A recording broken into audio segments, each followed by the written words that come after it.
Hello, this is Wmpyr, here to just talk about today's class, today's session with my student today. And okay, so number one is we started off in long range, the angles of attack to the hand. So this was a drill that we did that basically all you do is you both have single stick. One person just holds the stick and they present their hand forward, and the other person slashes at the hand. No contact is made because, you know, unless you're wearing like boxing gloves or something, we don't want to make contact to the hand because you'll hurt the hand. So you just go 1, 2, 3, 4, whatever angles of attack form that you want, you just do it, but to their hand only. And then after you finish the form, then they do it to you. So you just present your hand up there. And of course, there's ways to make this drill more advanced. Like you could improve it, like you could add in footwork, move around and stuff. But the main idea was to operate in long range and make the motions very, very compact. And in other words, it needs to look like fencing. This is our long range techniques. And if it looks something like fencing, then you're doing it correctly. If it looks more like what you see in traditional Filipino martial arts, which is medium range stuff, then this is where you're doing it incorrectly. So this to me was huge, okay, and is very, very important to practice this.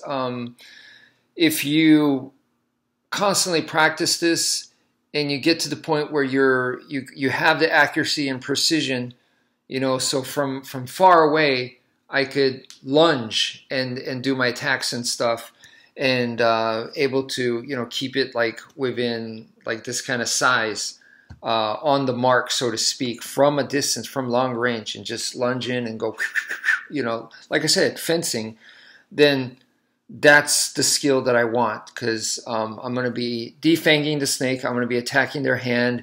I'm keeping myself maximum distance to keep myself safe.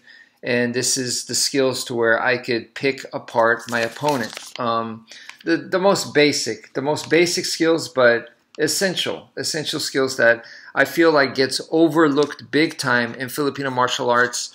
I don't really see anyone teaching it. Period. So I think this is mega important. Number two is the force-to-force block with a counter. So we've been doing the force-to-force block, and it's good to get as much reps of that as possible. We've gotten so used to it that the way that we keep our distance, and we were talking about like increasing speed and power and stuff like that. So we started to, I put in a little bit of power, and when I started doing that, I was really proud of my student, because the more he was moving away, and he said, it's just natural. It's just natural for me to gain more distance. And that's the truth with distance. And I asked him, like, how much percentage-wise do you feel better? And I was like, about 60%. He said, yeah, about 60% better with distance. So that is huge. Force-to-force block plus distance. So you're mostly using evasion. It is a block, but you're using a ton of evasion, and that's exactly the way to do this in long range. That's exactly the way to do this, period. Okay, super, super important. Now, when you do the counter, everyone wants to do the counter, and I was very reluctant about putting in the counter, because when you start putting in the counter, you want to make contact. You want to hit them back. They attacked you, so you want to attack them back. And when it's so easy to fall into that trap, because when you do that, you exchange. And once again, I was explaining that to my student, that you're going to end up in an exchange. Therefore, the most logical counter at this point would be defanging the snake. So you do the force-to-force block, and then you defang the snake, but still, you don't want to be stepping in, because the moment you start stepping in, you're going to start risking yourself. And if you don't step in, chances are you're going to miss with defang the snake. So it's very difficult, actually. It's a difficult thing to do. However, safety, your safety should be the most important thing. So just this constant reminder of keeping yourself as far away as possible, keeping yourself safe, this is, to me, like it's constantly in the training, and I feel like it needs to be. And if it constantly is, then in real life, you're focusing on the right things to constantly be safe. How not, I need to hit him back, not, I need to get him back, I need to do damage, not that. Because that is super risky. So I like where this was going. Number 3 is blending the blocks. So the force-to-force block is obviously you're meeting their attack. You're meeting into their attack. So I've explained it to you guys that if you have a belt bag, it's more like a buckler shield. So if you have a belt bag, and I can't just hold this up and expect that their attack's going to hit this and I'll be safe. Their attack's going to go around it and they'll hit me. They'll find ways to hit me. So I need to meet their attack. And that's where the force-to-force block comes in. So that's where it's very, very much like a buckler shield. Okay. Now, the opposite of that is to blend with the attack. So rather than going head-to-head with their attack, it's to go like Aikido. So we did some blending, because blending, I have seen it taught in traditional Filipino martial arts, and I was like, we're going to do some blending. Now, we were doing it with the way we do force-to-force block. So it's not the traditional blending. Our footwork, our positioning was different from traditional, but the idea was the same as traditional. And once you start doing that, oh man, it was very, very difficult to make contact, to blend and make contact. Because with force-to-force block, you're making contact. So to make contact with the opponent's stick was so difficult to do, and that's okay. That's fine. You want to be safe first. Safety is the most important, not making the technique work. The most important thing is you being safe. The technique working or not, that's secondary. Who cares how well the technique works or how good it looks? None of that's important. The most important thing is your safety. So that is what I found. It was very difficult to do for myself and my student. Blending's hard. But the reason why I was wanting to do blending and wanting to get a little bit more repetitions with blending, and we'll try to do that. We'll try to get in more repetitions. So in a bigger group class, that would be great. Some people that need to work more on the force-to-force block, that's your foundation, work on the force-to-force block. The people that are a little bit more advanced, they could work on blending and try to get that better. Because all this is you just have to put in the time and become better at. Why is blending even important? Blending to me is important because either you want to be too far away or too close. You don't want to be in the middle. Medium range is dangerous. So too far or too close, that's what we want. Just like Brazilian Jiu-Jitsu in a fight. You want to be too far away that they can't hit you, or way too close for them to hit you hard. So we want to do the same thing here against a weapon. And in the street or in self-defense, we want to do the same thing. Too far away or too close. The thing is, when do you get in too close? You know, when do you get in there? When do you close the distance? That timing is very difficult. Brazilian Jiu-Jitsu fighters still have problems with that to this day.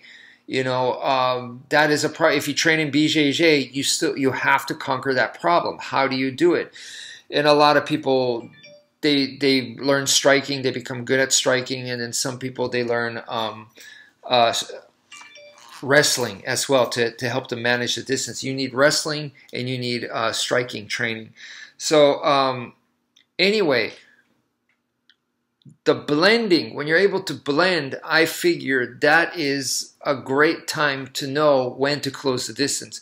From the force-to-force block, it's hard to tell. That's my experience.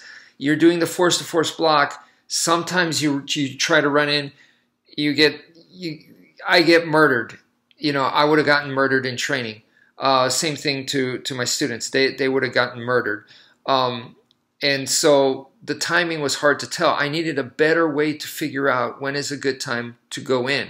So blending to me is better than force-to-force block as an indicator. When you can do blending, when you could pull off that technique, blending, and pull it off right, then, like as according to textbook, when you could do blending, that's the time to come in. Why? Because blending exaggerates their movement. Force-to-force block stops their movement. We don't want it to stop. We want it to exaggerate. So what do they say? Guy has a knife, he's swinging the knife or a baseball bat. The best time to come in is when they swung and they did the follow through and they're all the way over here. That's when to come in. So if you do blending correctly, you exaggerate. You help them make that move even bigger. So you make them commit even more because you're hitting it in the same direction that they're swinging it. So they overextend, overreach, they overswing. That's the time to go in. So that's why blending is a good indicator, in my opinion. It's just really hard to do. So that's something to always keep in mind. Force-to-force block, I still tell you guys, that is your foundation. Then try blending if you can. So number 4 was the arm wraps. My student likes to do an arm wrap from the outside, which is great. He has it down. Today, I mean, I really felt it. I was like, damn, that was solid. The problem with that, it's not a problem, but I want him to do inside and outside. So on the inside, meaning you're in between the guy's 2 arms, and outside is you're on the shoulder side, which either shoulder, but you're on the shoulder. So you could take their back. Outside is safer, it's more ideal. Inside, higher chance, much higher chance of that happening. That's why you want to make sure you could do both. Have the inside, just know that outside's better, but also train inside. So that's one thing that we have to go through. And then, of course, we went into the finger locks. Out of the finger locks, what I wanted to get a little bit more specific today, and with finger locks, the pinky is the smallest finger. So attacking the pinky is a good idea. Now, you don't have to limit yourself to the pinky. You could attack any of the fingers, but the pinky is definitely a good one. And you don't have to straighten it out. The way it's like, if it's holding a weapon, it's going to be curled, right? So as it's curled, you're going to bend it. You could go in either direction. You could go upward, you could bend it upwards, or you could bend it downwards. But either way, you're just prying at the pinky, and that is a good finger lock. So just wanted to get into more specific details there. So anyway, that's it for now. Thank you for viewing, and take care, folks.